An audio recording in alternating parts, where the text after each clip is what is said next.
नमस्कार मित्रों, स्वागत है आप सभी का एग्री कोचिंग बाय विकास परिवार में। आज हम विज्ञान के 50 क्वेश्चनों को सॉल्व कराएंगे जो कि यूपी ट्रिपल एससी के काफ़ी ज़्यादा फेवरेट क्वेश्चन है। ठीक है, इन क्वेश्चनों को बार बार रिपीट करता है और काफ़ी बार ये क्वेश्चन रिपीट हुए हैं। तो ये जो क्वेश्चन आज हम 50 करवाएंगे ये काफ़ी इंपॉर्टेंट है। ठीक है, विज्ञान के, और विज्ञान के आपके एग्जाम में 5 क्वेश्चन आने हैं, तो हो सकता है इन्हीं 200 क्वेश्चन हम लेके आएंगे। तो आज 50 क्वेश्चन कराएंगे, उसके बाद सेकंड जो वीडियो बनाएंगे उसके अंदर 50 क्वेश्चन आएंगे। इस प्रकार 200 क्वेश्चन लेके आएंगे, काफ़ी इंपॉर्टेंट क्वेश्चन आएंगे। ठीक है, तो आज का वीडियो ये जरूर देखिए क्योंकि ये काफ़ी इंपॉर्टेंट वीडियो है। ठीक है, इसको पूरा जरूर देखिएगा। तो देखते हैं पहला क्वेश्चन क्या कराया। फर्स्ट क्वेश्चन कराया, जीव विज्ञान की वह शाखा जो जीव की संरचना और उसके अंगों के अध्ययन से संबंधित है। ठीक है, उसको क्या कहा जाता है? जो कि उसकी संरचना और उसके अंगों को अध्ययन से संबंधित है। परिस्थितिकी विज्ञान कहते हैं, शारीरिक रचना विज्ञान कहते हैं, क्रोनोबायोलॉजी कहा जाता है या कवक विज्ञान कहा जाता है। तो इसका करेक्ट आंसर हो जाएगा यानी कि शारीरिक रचना विज्ञान कहा जाता है मेरे दोस्त। सेकंड ऑप्शन इसमें करेक्ट आंसर हो जाएगा। कवक विज्ञान किसे कहते हैं? यानी कि मृतोपजीवी जो होते हैं उनका अध्ययन किसमें करते हैं? कवक विज्ञान में करते हैं। ठीक है, और उसको माइकोलॉजी के नाम से जाना जाता है। किस कवक विज्ञान के अध्ययन को क्या कहते हैं? माइकोलॉजी के नाम से जाना जाता है। क्रोनोबायोलॉजी क्या होता है? इसमें जीव चक्र का अध्ययन करते हैं। ठीक है, जीव चक्र के बारे में अध्ययन किया जाता है, उसको क्या कहते हैं? क्रोनोबायोलॉजी कहा जाता है। चलिए चलते हैं क्वेश्चन नंबर 2 पर। क्वेश्चन नंबर 2 आप लोग बताएंगे, काफी इंपॉर्टेंट क्वेश्चन है। क्वेश्चन यहाँ पे देखेंगे, निम्नलिखित में से कौन सा एक बहुकोशिकीय जीव नहीं है? ठीक है, यहाँ पे नहीं पूछा है, यानी कि 3 ऑप्शन इसमें दिए हुए हैं जो कि बहुकोशिकीय जीव हैं और एक ऑप्शन इसमें है जो कि एक कोशिकीय जीव है। तो देख लेते हैं ऑप्शन क्या कर रहा है। कवक है, स्पायरोगाइरा है, हाइड्रा है या पैरामीशियम है? तो इसका करेक्ट आंसर हो जाएगा यानी कि पैरामीशियम जो होता है ये एक कोशिकीय होता है। ठीक है, इसमें प्रोटोजोआ संघ में आता है। ठीक है, ये किस में आता है? प्रोटोजोआ संघ में आता है। प्रोटोजोआ संघ में आता है। ठीक है, ये एक प्रकार का एक कोशिकीय होता है, एक कोशिकीय जीव होता है। तो हमारे क्वेश्चन का करेक्ट आंसर हो जाएगा यानी कि डी ऑप्शन। और यहाँ कवक की बात कर लेते हैं, ये बहुकोशिकीय होता है। स्पायरोगाइरा ये क्या है? एक प्रकार का शैवाल होता है। ठीक है, स्पायरोगाइरा क्या है? एक प्रकार का शैवाल होता है। हाइड्रा ये भी बहुकोशिकीय होता है। चलिए चलते हैं क्वेश्चन नंबर 3 पर। क्वेश्चन नंबर 3 यहाँ पे कह रहा है कि निम्नलिखित में से कौन सा मोनेरा समूह में आता है? ठीक है, आपको बताना है कौन सा एक मोनेरा समूह में आता है। क्या मशरूम आता है, ईस्ट आता है, जीवाणु आता है या कवक आता है? तो मोनेरा जो समूह में आएगा वो आएगा जीवाणु। ठीक है, मोनेरा कितने समूह में होता है? 5 समूह का होता है। ये भी आप याद रखेंगे, मोनेरा 5 समूह का होता है और मोनेरा समूह में कौन आएगा? ये आ जाएगा जीवाणु। चलिए चलते हैं क्वेश्चन नंबर 4 पर। क्वेश्चन नंबर 4 देखेंगे, काफी इंपॉर्टेंट क्वेश्चन है। क्वेश्चन कर रहा है, निम्नलिखित में से कौन सा शीत रक्त वाला जानवर है? ठीक है, आपको बताना शीत रक्त वाला जानवर कौन सा है। तो देख लेते हैं ऑप्शन क्या कर रहा है। बंदर है, चूहा है, सांप है या भेड़िया है? इन चारों में से बताइए कौन सा करेक्ट आंसर हो जाएगा।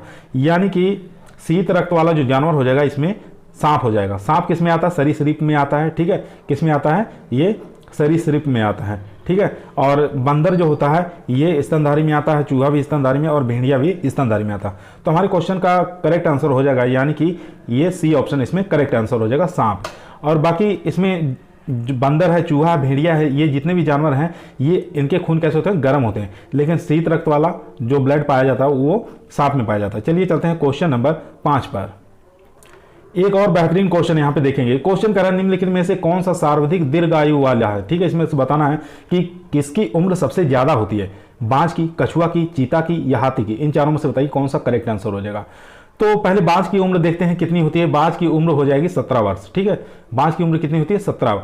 और कछुए की उम्र होती है 150 वर्ष। ठीक है, कितनी हो जाएगी? 150 वर्ष। चीता की उम्र होती है 20 वर्ष। ठीक है, इसकी उम्र हो जाएगी 20 वर्ष। और हाथी की हो जाएगी 70 से लेके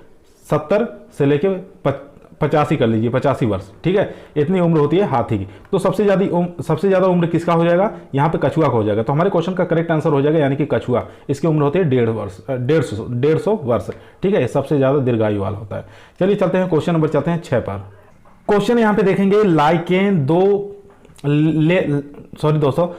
किन 2 बीज का संबंध है? ठीक है, शैवाल और कवक का, शैवाल और वृक्ष का, कवक और वृक्ष का, जीवाणु और शिव पौधे का? इन चारों में से बताइए कौन सा करेक्ट आंसर हो जाएगा। यहाँ पे पूछ रहा है लाइकेन जो होता है किन 2 के बीचों का संबंध है। ठीक है, शैवाल और कवक का। तो यही हमारे करेक्ट आंसर हो जाएगा यानी कि शैवाल और कवक के बीच का संबंध को क्या कहते हैं? लाइकेन कहा जाता है। लाइकेन से क्या बनाया जाता है ये भी कभी कभी एग्जाम पूछ लेता है। तो लाइकेन से लिटमस पेपर का निर्माण किया जाता है। ठीक है, लिटमस पेपर का निर्माण किया जाता है। और अम्ल और क्षार का पता लगाने में भी किसका प्रयोग करते हैं, लिटमस पेपर का प्रयोग किया जाता है। ये आप याद रखेंगे। ये दोनों एक दूसरे के सहजीवी के रूप में जीवन जीते हैं। तो हमारे क्वेश्चन का करेक्ट आंसर हो जाएगा यानी कि फर्स्ट ऑप्शन। चलिए चलते हैं क्वेश्चन नंबर 7 पर। अगर दोस्तों हमारे चैनल पर नए आए हैं तो हमारे चैनल को लाइक करिए, शेयर करिए और दोस्तों के बीच में सब्सक्राइब करिए। ठीक है, चलिए चलते हैं क्वेश्चन नंबर 7 पर।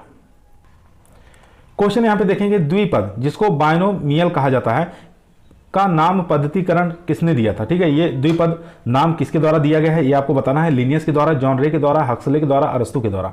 तो इन चारों में से बताइए कौन सा करेक्ट आंसर हो जाएगा। तो यहाँ पे द्विपद जो नाम दिया गया था वो दिया गया था लिनियस के द्वारा। ठीक है, ए ऑप्शन इसमें करेक्ट आंसर हो जाएगा। और द्विपद क्या होता है, जैसे लिखा रहता है वंश और जाति। ठीक है, वंश और जाति। जिस प्रकार मनुष्य का वैज्ञानिक नाम होता है होमो सेपियंस। होमो क्या है, एक वंश होता है, और जाति क्या है, वो होमो सेपियंस जो होती है ये जाति होती है। ठीक है, इस प्रकार इसको द्विपद नाम जो दिया गया है वो लिनियस के द्वारा दिया गया है। हमारे क्वेश्चन का करेक्ट आंसर हो जाएगा यानी कि ए ऑप्शन। चलिए चलते हैं क्वेश्चन नंबर 8 पर। एक और बेहतरीन क्वेश्चन देखेंगे। यहाँ पे क्वेश्चन कह रहा है 5 किंगडम वर्गीकरण किसने प्रस्तावित किया। ठीक है, काफी इंपॉर्टेंट क्वेश्चन है।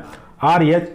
व्हिटेकर ने, जॉन रे के अनुसार, या कैरोलस लिनियस के अनुसार, या H.F. कॉपलैंड। ये आपको बताना है 5 किंगडम वर्गीकरण किसके द्वारा प्रस्तावित किया गया। तो हमारे क्वेश्चन का करेक्ट आंसर हो जाएगा R.H. व्हिटेकर के द्वारा। ठीक है, ए ऑप्शन इसमें करेक्ट आंसर हो जाएगा। इनके द्वारा 5 किंगडम वर्गीकरण में बांटा गया है। ठीक है, चलिए चलते हैं क्वेश्चन नंबर 9 पर। एक और क्वेश्चन देख सकते हैं यहाँ पे, काफी ज्यादा इंपॉर्टेंट क्वेश्चन है। क्वेश्चन कह रहा है पुरुष में पुरुषोत्तव के लिए कौन सा गुणसूत्र संयोजी उत्तरदायी होता है, XO, YO, XX या XY। तो पुरुष में पुरुषोत्तव के लिए कौन सा गुणसूत्र जिम्मेदार होगा, तो वो हो जाएगा XY। ठीक है, महिलाओं में XX गुणसूत्र होते हैं और पुरुष में XY गुणसूत्र होते हैं। तो पुरुष यही मतलब पिता वाले जो गुणसूत्र होते हैं यही संतान का निर्धारण करते हैं, लड़का है या लड़की होगा। ठीक है, तो इसका करेक्ट आंसर हो जाएगा यानी कि डी ऑप्शन। गुणसूत्र संख्या कितने होते हैं, 23 जोड़ी गुणसूत्र होते हैं, और टोटल की बात करें 46 गुणसूत्र होते हैं। ठीक है, चलिए चलते हैं क्वेश्चन नंबर 10 पर। क्वेश्चन नंबर देखेंगे यहाँ पर 10 नंबर क्वेश्चन कह रहा है डीएनए के असंक्षिप्त रूप क्या है। ठीक है, आपको बताना है डीएनए का असंक्षिप्त रूप क्या है, डीऑक्सीराइबोज न्यूक्लिक अम्ल, या डी न्यूक्लिक अम्ल, या ड्यूल नाइट्रोजन अम्ल, या डीऑक्सीराइबोज न्यूक्लिक अम्ल। ठीक है, तो इसमें से बताइए कौन सा करेक्ट आंसर हो जाएगा। तो इसका करेक्ट आंसर हो जाएगा डीऑक्सीराइबोज न्यूक्लिक अम्ल। डी ऑप्शन इसमें करेक्ट आंसर हो जाएगा। चलिए चलते हैं क्वेश्चन नंबर 11 पर। क्वेश्चन यहाँ पे कह रहा है, काफी इंपॉर्टेंट क्वेश्चन ये भी है, जीन शब्द किसने दिया। ठीक है, काफी इंपॉर्टेंट क्वेश्चन है, बहुत बार ये यूपी के एग्जामों में आता रहता है। ये यूपी का फेवरेट क्वेश्चन है। ठीक है, TH मॉर्गन, या WL जॉनसन, या G मेंडल, या डी व्रीज। ठीक है, आपको बताना है जीन शब्द किसके द्वारा दिया गया या किसने बनाया था। तो इसका करेक्ट आंसर हो जाएगा यानी कि WL जॉनसन के द्वारा जीन शब्द बनाया गया था। ठीक है, तो बी ऑप्शन इसमें करेक्ट आंसर हो जाएगा। जी मेंडल के बारे में आप लोग जानते हैं, आनुवांशिकता के बारे में जो शब्द दिए हैं वो जी मेंडल के द्वारा दिया गया। और ड्रीवीज इनके उत्परिवर्तन। ठीक है, उत्परिवर्तन से संबंधित होंगे कौन, ड्रीवीज। ठीक है, उत्परिवर्तन। तो हमारे क्वेश्चन का करेक्ट आंसर हो गया यहाँ पे बी वाला। चलिए चलते हैं क्वेश्चन नंबर 12 पर। क्वेश्चन नंबर 12 देखेंगे, काफी इजी क्वेश्चन है। क्वेश्चन कह रहा है बच्चों का लिंग निर्धारण होता है। ठीक है, आपको बताना है बच्चों का लिंग निर्धारण किससे होता है, पिता के गुणसूत्र द्वारा, माता के गुणसूत्र द्वारा, या माता पिता के RH कारक द्वारा, या पिता के रुधिर वर्ग द्वारा। तो बच्चों में जो लिंग निर्धारण होता है ये पिता के गुणसूत्र पर निर्भर करता है, लड़का होगा या लड़की। क्योंकि पिता के गुणसूत्र के क्या होते हैं, XY होते हैं, और फीमेल के क्या होते हैं, उसमें XX गुणसूत्र होते हैं। चलिए चलते हैं क्वेश्चन नंबर 13 पर। क्वेश्चन यहाँ पे देखेंगे, कह रहा है पौधों के उत्तक कितने प्रकार के होते हैं। आपको बताना है पौधे में, प्लांट्स के अंदर टिश्यू जो होते हैं कितने प्रकार के होते हैं, 3 प्रकार के, 2 प्रकार के, 5 प्रकार के, या 6 प्रकार के। तो इसका करेक्ट आंसर हो जाएगा यानी कि जो पौधों के अंदर टिश्यू होते हैं वो 2 प्रकार के होते हैं। ठीक है, बी ऑप्शन इसमें करेक्ट आंसर हो जाएगा। ये कौन कौन से प्रकार होते हैं, एक प्रकार हो जाएगा स्थायी उत्तक, और एक होता है विभियोत्तक उत्तक। ठीक है, कितने प्रकार के होते हैं मेरे दोस्त, 2 प्रकार के होते हैं, एक होते हैं स्थायी उत्तक, एक होते हैं विभियोत्तक उत्तक। ये 2 प्रकार के होते हैं पौधों के अंदर टिश्यू। चलिए चलते हैं क्वेश्चन नंबर 14 पर। क्वेश्चन नंबर 14 कह रहा है निम्नलिखित में से किसको कोशिका का शक्ति ग्रह भी कहा जाता है। ठीक है, आपको बताना है किसको कोशिका का शक्ति ग्रह भी कहा जाता है, लवक को, सूत्रकणिका को, गोल्जिका को, या कोशिका भीति को। तो इसका करेक्ट आंसर हो जाएगा यानी कि सूत्रकणिका जो होती है इसको क्या कहा जाता है कोशिका का शीत ग्रह भी कहा जाता है। बी ऑप्शन इसमें करेक्ट आंसर हो जाएगा। ठीक है, जिसको मिटोसिस बोला जाता है। चलिए चलते हैं क्वेश्चन नंबर 15 पर। क्वेश्चन यहाँ पे देखेंगे, निम्नलिखित में से किस वैज्ञानिक ने पहली बार जीवित कोशिका के बारे में प्रोटोप्लाज्म शब्द का प्रयोग किया। ठीक है, ये आपको बताना है किस वैज्ञानिक के द्वारा जीवित कोशिका के लिए प्रोटोप्लाज्म शब्द का प्रयोग किया गया। रॉबर्ट हुक के द्वारा, लियोनहॉक के द्वारा, या पुरकुंजे के द्वारा, या रॉबर्ट ब्राउन के द्वारा। तो इसका करेक्ट आंसर हो जाएगा यानी कि पुरकुंजे के द्वारा प्रोटोप्लाज्म शब्द का प्रयोग किया गया, वो भी जीवित कोशिका के अंदर। हमारे क्वेश्चन का करेक्ट आंसर हो जाएगा यानी कि सी। रॉबर्ट हुक की बात करें तो रॉबर्ट हुक किसकी खोज किए थे? ये कोशिका की खोज किए थे। ठीक है, किसकी खोज किए थे? कोशिका की खोज किए थे रॉबर्ट हुक। लियोनहॉक की बात कर लेते हैं तो ये रिक्तिका की खोज किए थे। ठीक है, किसकी खोज किए थे? रिक्तिका की खोज किए थे। उसके बाद रॉबर्ट ब्राउन की बात कर लेते हैं, ये केंद्रक की खोज किए थे। ठीक है, ये केंद्रक की खोज किए थे। तो हमारे क्वेश्चन का करेक्ट आंसर हो जाएगा यहाँ पे सी ऑप्शन। चलिए चलते हैं क्वेश्चन नंबर 16 पर। देख सकते हैं यहाँ पे क्वेश्चन कह रहा है कि लाइसोसोम को किसके कारण या किसकी वजह से आत्मघाती थैली के रूप से जाना जाता है? प्रोटोलिएटिक एंजाइम के कारण, परजीवी नाभिक के कारण, या हाइड्रोलिटिक एंजाइम के कारण, या फैगोसाइटिक गतिविधि के कारण। इन चारों में से बताइए कौन सा करेक्ट आंसर हो जाएगा। जिसको पूछा गया है कि लाइसोसोम को किसके कारण आत्मघाती की थैली के रूप में जाना जाता है, तो इसका करेक्ट आंसर हो जाएगा यानी कि हाइड्रोलिक एंजाइम के कारण क्या होता है? आत्मघाती थैली के रूप में इसको जाना जाता है लाइसोसोम को। तो बी सी ऑप्शन इसमें करेक्ट आंसर हो जाएगा। चलिए चलते हैं क्वेश्चन नंबर 17 पर। क्वेश्चन कह रहा है, आप यहां पे देख सकते हैं,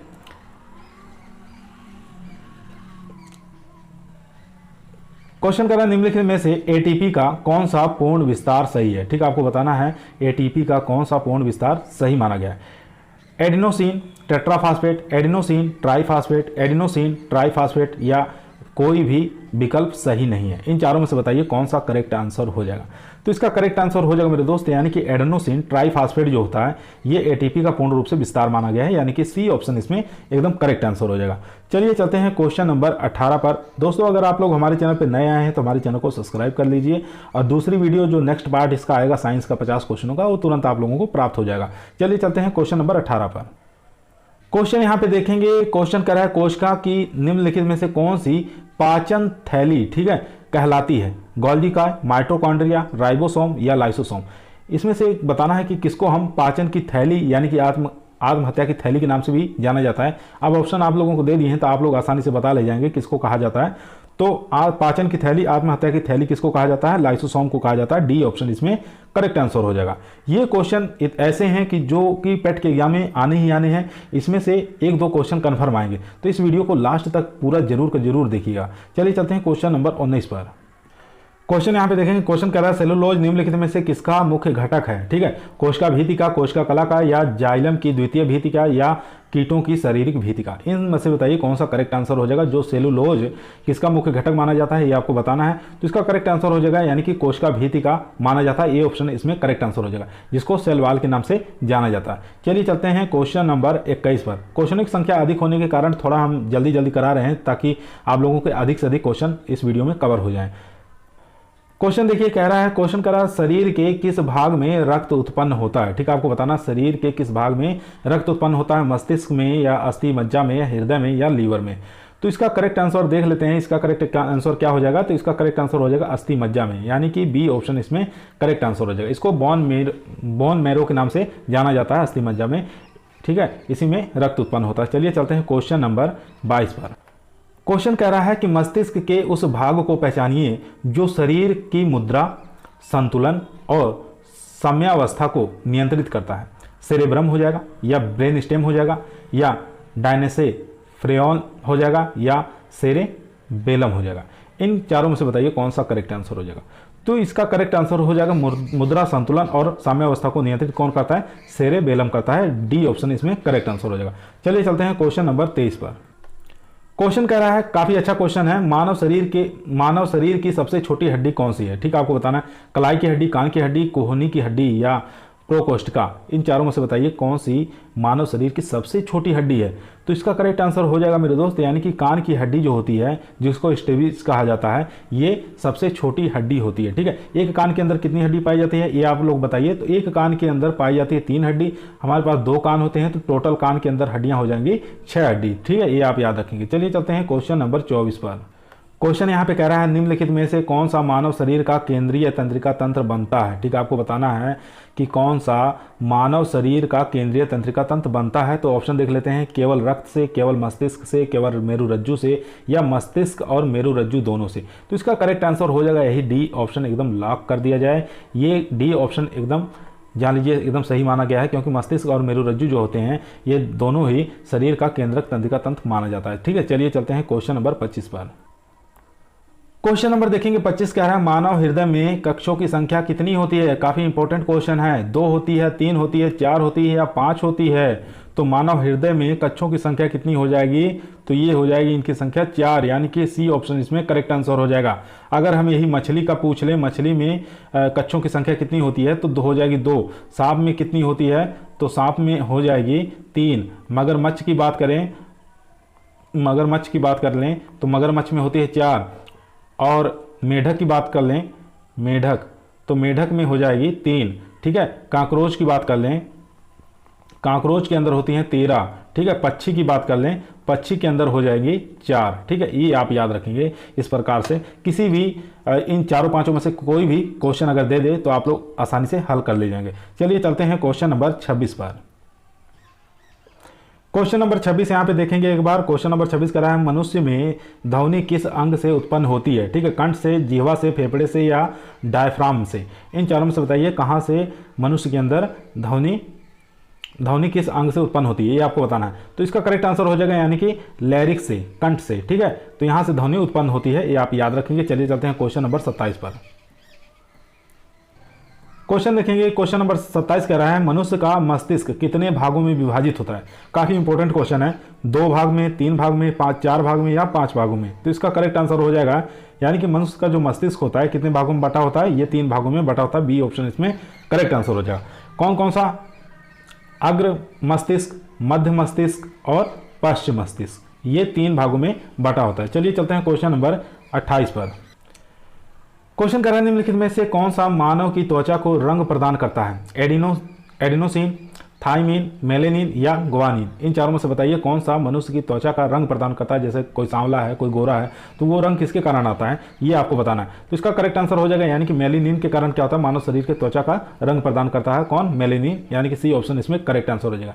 ये ग्वानिन क्या होता है, ये डीएनए के अंदर पाया जाता है। ठीक है, ये आप याद रखेंगे। एडिनोसिन और यहाँ थाइमिन दिया है। थाइमिन जो होता है ये विटामिन बी का वैज्ञानिक नाम होता है, थाइमिन कहा जाता है विटामिन बी को। चलिए चलते हैं क्वेश्चन नंबर 29 पर।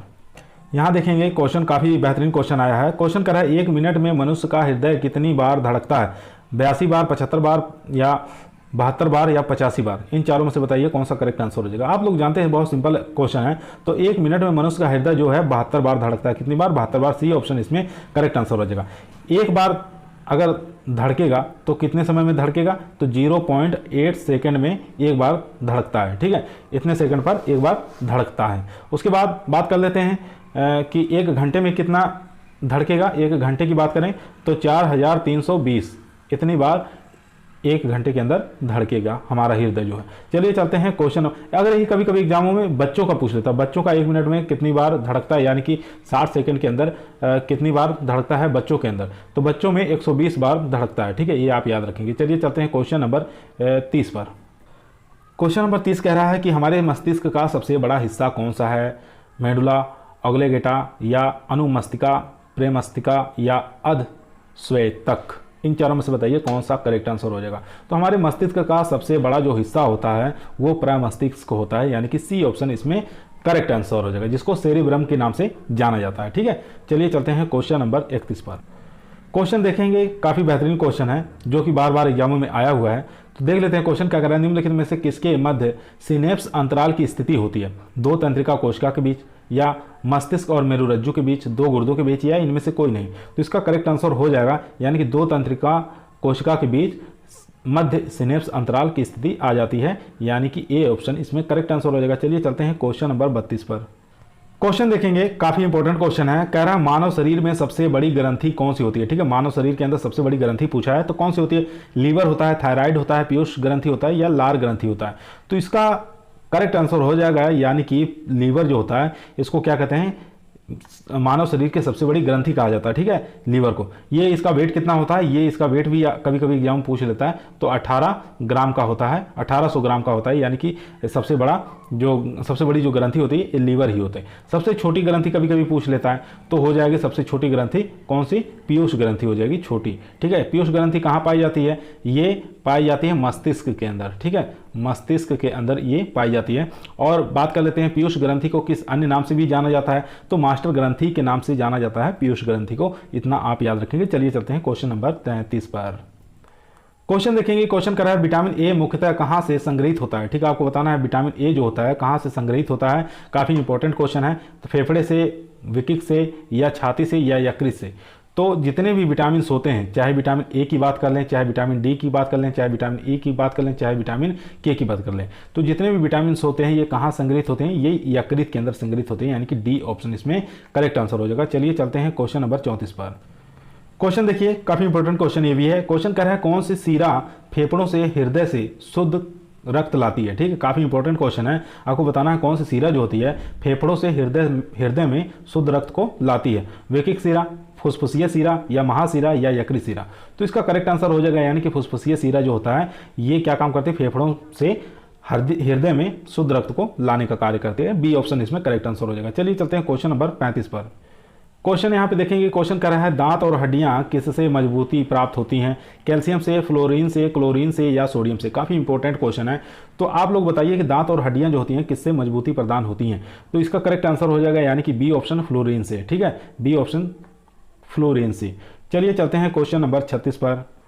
क्वेश्चन यहाँ पे देखेंगे, क्वेश्चन कह रहा है न्यूरॉन क्या है, ठीक है, आपको बताना है न्यूरॉन क्या चीज है, ऊर्जा की आधारभूत इकाई है, रेडियोधर्मिता के दौरान निर्युक्त कण है, या न्यूट्रॉन की प्रतिकण है, या तंत्रिका तंत्र की आधारभूत इकाई है। तो जल्दी से बताइए मेरे दोस्त इसका करेक्ट आंसर क्या होगा। तो इसका करेक्ट आंसर हो जाएगा, यानी कि तंत्रिका तंत्र की आधारभूत इकाई होती है, डी ऑप्शन इसमें करेक्ट आंसर हो जाएगा। चलिए चलते हैं क्वेश्चन नंबर 37 पर। यहाँ देखेंगे काफी अच्छा क्वेश्चन है। क्वेश्चन कह रहा है गुर्दे की निस्यंदन इकाई कौन सी है, एक्सान है, नेफ्रॉन है, न्यूरॉन है, या पित्त फाइबर है। तो इसका करेक्ट आंसर हो जाएगा, यानी कि नेफ्रॉन जो होती है इसको गुर्दे की निस्पंदन इकाई कहा जाता है, बी ऑप्शन इसमें करेक्ट आंसर हो जाएगा। चलिए चलते हैं क्वेश्चन नंबर 38 पर। यहाँ पे क्वेश्चन देखेंगे, क्वेश्चन कह रहा है कि मानव मस्तिष्क का कौन सा अंग निगलने और उगलने में नियामक केंद्र माना जाता है। तो अनुमस्तिष्क, प्रमस्तिष्क, मेंडुला ऑब्लिगेटा, या पोन्स, इन चारों में से बताइए कौन सा करेक्ट आंसर हो जाएगा, जो कि निगलने और उगलने में नियामक केंद्र माना जाता है, ठीक है। तो इसका करेक्ट आंसर हो जाएगा मेंडुला ऑब्लिगेटा जो होता है ये निगलने और उगलने में नियामक केंद्र माना जाता है मानव मस्तिष्क का, ठीक है। चलिए चलते हैं क्वेश्चन नंबर 39 पर। क्वेश्चन यहाँ पे देखेंगे, हाइड्रोक्लोरिक अम्ल जिसको HCl के नाम से जाना जाता है, इसकी कोशिका में किसकी कोशिका में स्रावित होता है, ठीक है, आपको बताना है HCl जो होता है किसकी कोशिका से स्रावित होता है, मुख कोटर से, पेट से, इलियम से, या कोलोन से। इन चारों में से बताइए कौन सा करेक्ट आंसर हो जाएगा।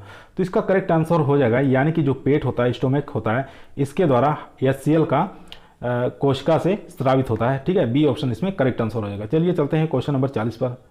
यहाँ पे आपको बताना है कि लीवर किसका भरपूर स्रोत माना जाता है, ठीक है, काफी इंपॉर्टेंट है क्वेश्चन, जो बार बार एग्जामों में आता रहता है ये, कि लीवर किसका भरपूर स्रोत माना जाता है, शर्करा का, वसा घुलनशील विटामिन का, खनिज का, या प्रोटीन का।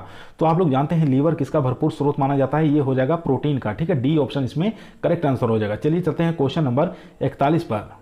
क्वेश्चन नंबर 41 कह रहा है मानव शरीर की सबसे लंबी कोशिका आपको बताना है कौन सी होती है, ठीक है, लार्जेस्ट, ठीक है, कोशिका आपको बताना है। तो रक्त कोशिका, अस्थि कोशिका, तंत्रिका कोशिका, या पेशी कोशिका। तो इन चारों में से बताइए कि मानव शरीर में सबसे लंबी कोशिका कौन सी होती है। तो इसका करेक्ट आंसर हो जाएगा, यानी कि तंत्रिका कोशिका जो होती है ये मानव शरीर की सबसे लंबी कोशिका होती है, सी ऑप्शन इसमें करेक्ट आंसर हो जाएगा। चलिए चलते हैं क्वेश्चन नंबर 42 पर। क्वेश्चन यहाँ पे देखेंगे, क्वेश्चन कह रहा है कि मानव शरीर में इंसुलिन का प्रमुख कार्य क्या है, ठीक है, आपको बताना है मानव शरीर में इंसुलिन का प्रमुख कार्य क्या है, रक्तदाब का साधारण, भोजन के पाचन में सहायक, या शरीर के शर्करा स्तर को नियंत्रित करना, या शरीर में आयोडीन के स्तर को नियंत्रित करना। इन चारों में से बताइए कौन सा करेक्ट आंसर हो जाएगा। तो इसका करेक्ट आंसर हो जाएगा इंसुलिन, यानी कि मधुमेह होता है, ठीक है, इसकी अधिकता से क्या होता है, मधुमेह रोग हो जाता है, डायबिटीज रोग हो जाता है। तो देख लेते हैं इसका करेक्ट आंसर हो जाएगा, यानी कि सी ऑप्शन इसमें करेक्ट आंसर हो जाएगा, शरीर में शर्करा के स्तर को नियंत्रित करता है जो इंसुलिन होता है, ठीक है। चलते हैं क्वेश्चन नंबर 43 पर। क्वेश्चन यहाँ पे देखेंगे, हमारे शरीर में कुल कितनी मांसपेशियां होती हैं। काफ़ी इंपॉर्टेंट क्वेश्चन है। कुल मांसपेशियों की संख्या आपको बताना है, 565, 656, 665 या 556।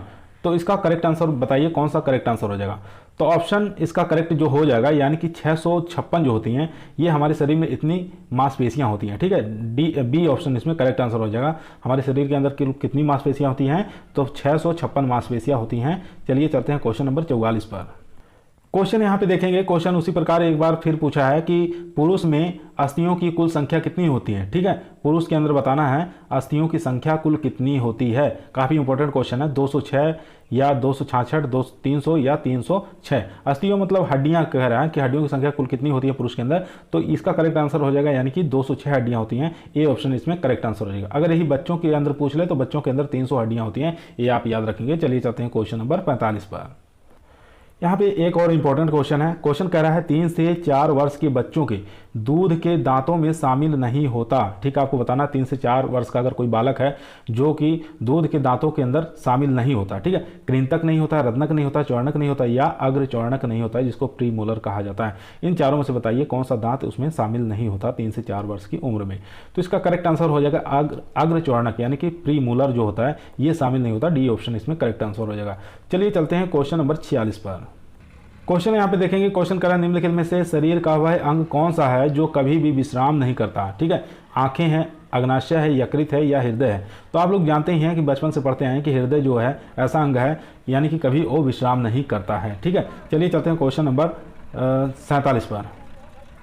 क्वेश्चन यहाँ पे देखेंगे, क्वेश्चन करा मानव शरीर में औसतन ऑक्सीजन तत्व की प्रतिशत कितनी होती है। आपको बताना मानव शरीर के अंदर ऑक्सीजन तत्व की कितनी प्रतिशत होनी अनिवार्य होती है। 65%, 25%, 10% या 5%। तो इसका करेक्ट आंसर हो जाएगा यानी कि 65%। ठीक है, ए ऑप्शन इसमें करेक्ट आंसर हो जाएगा, ए वाला 65%। चलिए चलते हैं क्वेश्चन नंबर 48 पर। क्वेश्चन यहाँ पे देखेंगे, क्वेश्चन करा निम्नलिखित में से कौन सा ऊतक का उदाहरण कौन सा है। ठीक है, आपको उदाहरण बताना है ऊतक का। तो मस्तिष्क है, रक्त है, यकृत है या अमाशय है। तो इन चारों में से बताइए कौन सा करेक्ट आंसर हो जाएगा। तो ऊतक का जो है उदाहरण कौन सा हो जाएगा, यानी कि रक्त हो जाएगा। बी ऑप्शन इसमें करेक्ट आंसर हो जाएगा। रक्त के अंदर संयोजी ऊतक पाया जाता है, ये आपको याद होना चाहिए। ठीक है, संयोजी ऊतक किसमें पाया जाता है, ये रक्त के अंदर पाया जाता है और इसका करेक्ट आंसर हो जाएगा यानी कि बी ऑप्शन। चलिए चलते हैं क्वेश्चन नंबर 49 पर, जो कि आज का हमारा सेकंड लास्ट क्वेश्चन होगा। क्वेश्चन यहाँ पे देखेंगे 49 कह रहा है गुर्दे को रक्त की पूर्ति करने वाली रुधिर वाहिका कौन सी है। ठीक है, गुर्दे को रक्त की पूर्ति करने वाली रुधिर वाहिका कौन सी होती है। विकिक धमनी होती है, यकृत धमनी होती है, फुसफुस धमनी होती है या ग्रीवा धमनी होती है। इन चारों में से बताइए कौन सा करेक्ट आंसर हो जाएगा। तो इसका करेक्ट आंसर हो जाएगा यानी कि विकिक जो धमनी होती है ये गुर्दे को रक्त की पूर्ति करने वाला रुधिर वाहिका होती है। ठीक है, ए ऑप्शन इसमें करेक्ट आंसर हो जाएगा। चलिए चलते हैं आज के लास्ट सवाल पर, क्वेश्चन नंबर 50 पर। क्वेश्चन पीछे हम बता चुके हैं कि क्वेश्चन क्या कर रहा है, कान की हड्डियों की कितनी संख्या होती है। ठीक है, आपको बताना है कान की हड्डियों की कितनी संख्या होती है। 2 होती है, 4 होती है, 6 होती है या 8 होती है। तो 2 कान होते हैं, दोनों में आपको बताना है कितनी कितनी होती हैं। तो संख्या टोटल बताना है यहाँ पे। तो कान की हड्डियों की जो संख्या होती है, यानी कि एक कान के अंदर 3 हड्डियां पाई जाती हैं और 2 तरफ कान होते हैं, तो दोनों हो जाएंगे 6 हड्डियां। ठीक है, टोटल कितनी हड्डियां हो जाएंगी, 6। तो हमारे क्वेश्चन का करेक्ट आंसर हो जाएगा यहाँ पे सी। ठीक है, इसी प्रकार के वीडियो आपको रसायन और इसके फिजिक्स के भी लेके आएंगे। और अगर आप लोगों को वीडियो अच्छा लगा हो तो हमारे चैनल को लाइक करिए, शेयर करिए और सब्सक्राइब करिए। ठीक है, इस वीडियो को अपने दोस्तों तक भी शेयर करिए। चलिए चलते हैं, आज का क्वेश्चन यही समाप्त हुआ। सभी लोगों को धन्यवाद।